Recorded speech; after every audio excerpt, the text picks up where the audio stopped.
사랑하는 여러분, 희망찬 2026년의 세 번째 주일을 맞아 하나님의 성회에 모인 여러분을 주님의 이름으로 간절히 환영하고 축복합니다. 새해의 첫 기운이 여전한 이 시기, 우리는 지난 2주간 복음의 파노라마라는 큰 주제 아래 하나님의 완벽한 설계와 인간의 불순종으로 인한 타락의 비극을 살펴보았습니다. 창조의 영광은 찬란했지만 타락의 어둠은 너무나 깊었습니다. 오늘 우리가 함께 나눌 노아의 홍수 이야기는 그 타락의 깊이가 어디까지 이르렀는지, 그리고 그 절망의 끝에서 하나님께서 어떻게 구원의 길을 여시는지를 보여주는 장엄한 대서사시입니다. 여러분, 심판이라는 단어를 들으면 어떤 마음이 드십니까? 대개는 두려움, 공포, 끝, 혹은 파멸이라는 단어를 떠올릴 것입니다.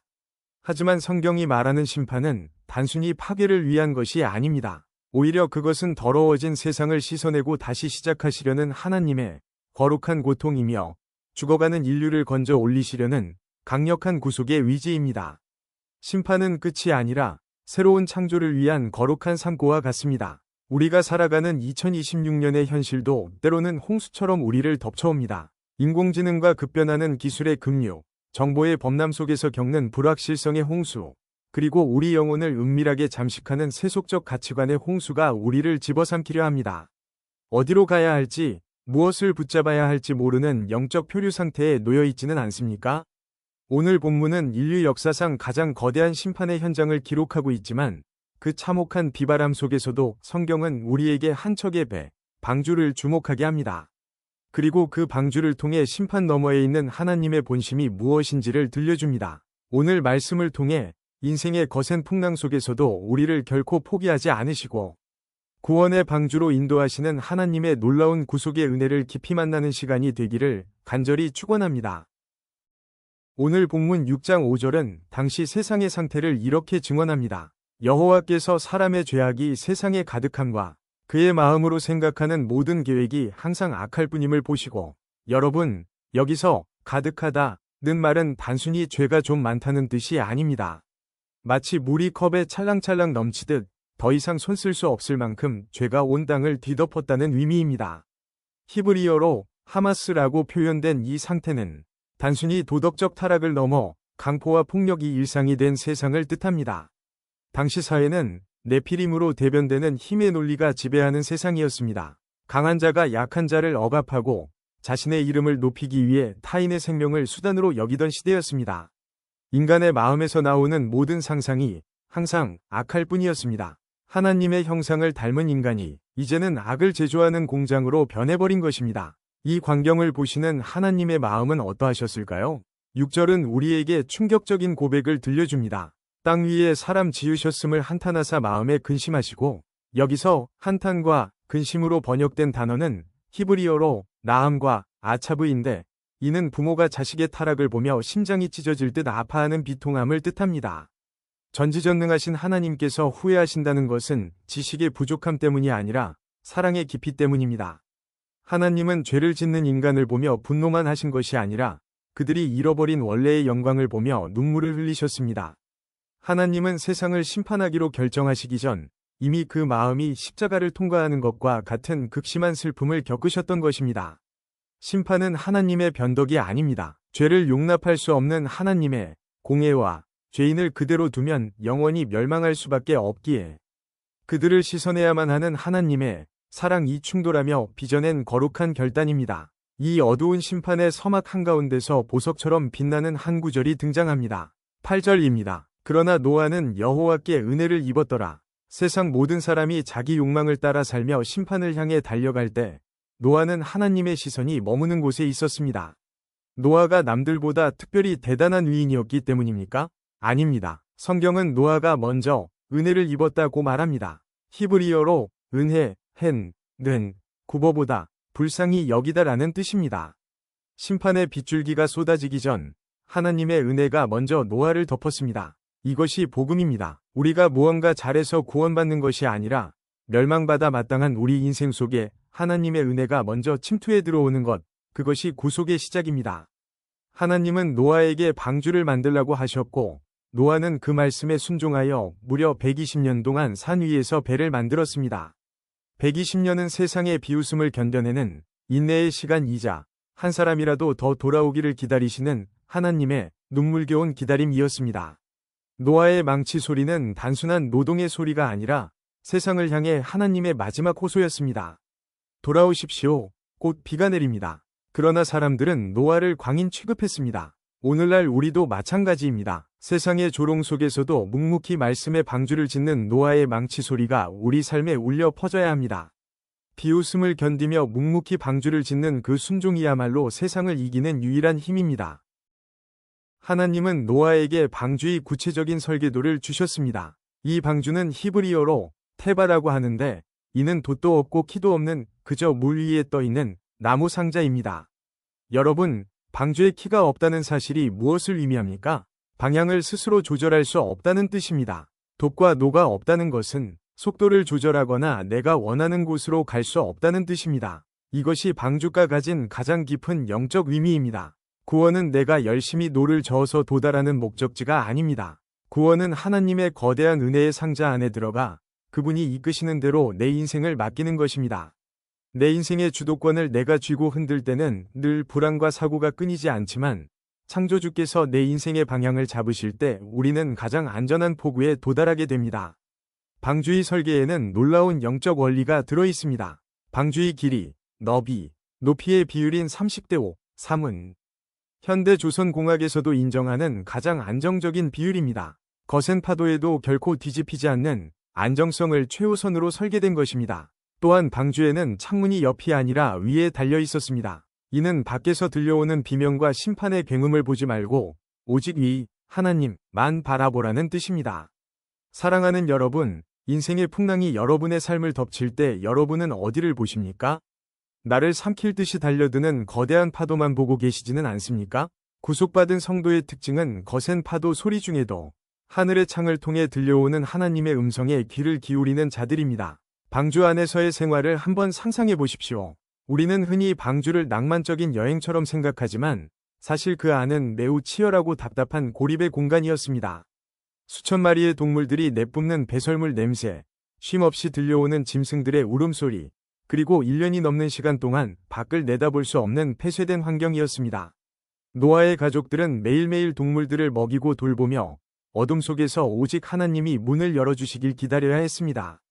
방주 안에서 보낸 370여 일의 시간은 결코 짧지 않았습니다. 그것은 노아가 자신의 계획을 내려놓고 하나님의 시간을 기다리는 법을 배우는 침묵의 성소이기도 했습니다. 밖은 심판으로 무너지고 있지만 안에서는 새로운 세상을 살아낼 거룩한 성도들이 빚어지고 있었던 것입니다. 2026년을 살아가는 우리에게도 이런 방주의 시간이 필요합니다. 세상의 소음을 차단하고 오직 하나님께만 집중하는 시간 말입니다. 특별히 방주 안팎에 칠해진 역청을 주목하십시오. 이 역청은 히브리어로 코페르인데 놀랍게도 속죄를 뜻하는 카파르와 어근이 같습니다. 즉 예수 그리스도의 보혈이 우리 영혼의 안팎에 발라질 때 세상의 심판과 죽음의 물결은 결코 우리를 침몰시킬 수 없다는 대속의 진리를 보여주는 것입니다. 창세기 7장 16절은 말씀합니다. 여호와께서 그를 들여보내고 문을 닫으시니라. 문은 노아가 닫은 것이 아닙니다. 하나님이 직접 밖에서 닫으셨습니다. 일단 하나님이 닫으신 구원의 문은 세상의 어떤 힘도 열 수 없습니다. 하나님이 우리 인생의 문을 닫고 지키실 때 우리는 어떤 폭풍우 속에서도 절대적으로 안전합니다. 홍수가 시작된 지 1년이 훌쩍 지났을 때 노아는 방주의 창을 열고 2마리의 새를 내보냅니다.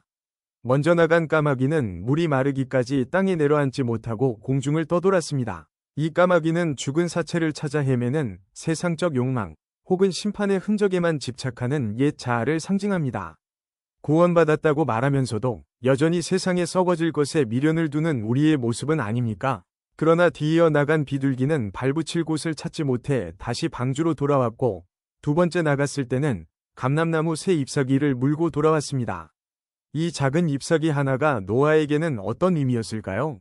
그것은 심판이 끝나고 새로운 생명이 시작되었다는 소망의 전주곡이었습니다. 무지개는 비가 그친 뒤에만 나타납니다. 고난의 빗줄기가 멈춘 그 자리에 하나님의 영광이 임합니다. 여러분의 삶에 아직 홍수가 끝나지 않은 것 같습니까?